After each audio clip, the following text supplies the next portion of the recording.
Hey, Brandon Hoffman with Keller Williams. I am a realtor and a broker. I have been since 2005, and I'm going to talk repair addendums. I just did another video about this where we're representing the seller. I'm going to do one on the flip side now.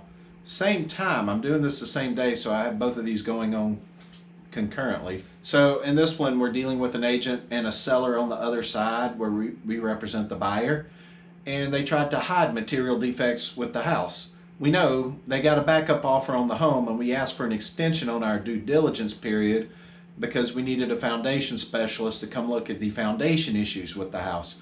The seller refused to grant the extension, and the agent was kind of a headache through the whole thing as well. She's not really trying to move forward in good faith towards a closing. I question what she's actually advising her client to do behind the scenes. But we know that they hid material defects because we found out after we did our inspections trying to get some of these issues resolved that they had inspections done a month prior.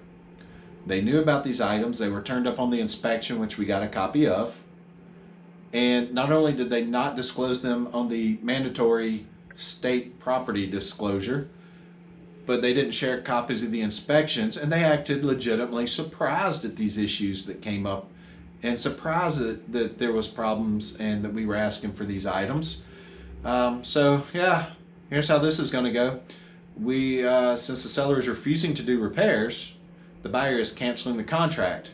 But since they hid defects with the home, we're also asking them to reimburse the buyer all of their expenses on the home, the cost of the inspections, cost of the appraisal. And if the seller won't do it, which early indications are they will not, then the buyer can take them to small claims court, and they will win legal fees as well as the expense. So, it's really a slam dunk case if it goes that route. We like peaceful resolutions to things, but sometimes it doesn't happen. Also, I'm going to encourage the buyers, because I've had similar dealings with this agent before. Part of why we have jobs is to protect you guys from the bad agents like this one. We'll probably recommend that the buyer report this agent to the real estate commission. I doubt they really do anything worthwhile. Probably a slap on the wrist. Worst case, maybe make her go to some continuing education or ethics courses.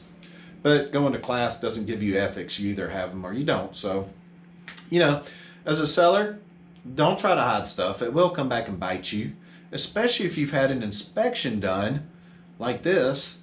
Things tend to come out one way or another. So, I hope this agent and the seller, I hope they get what they deserve. Karma's a wonderful thing when it works out. So, I hope our buyer is successful and gets reimbursed all their expenses. If not, we'll recommend, if they want to go to small claims court, it'll be a quick and easy case, and they should get compensated back there.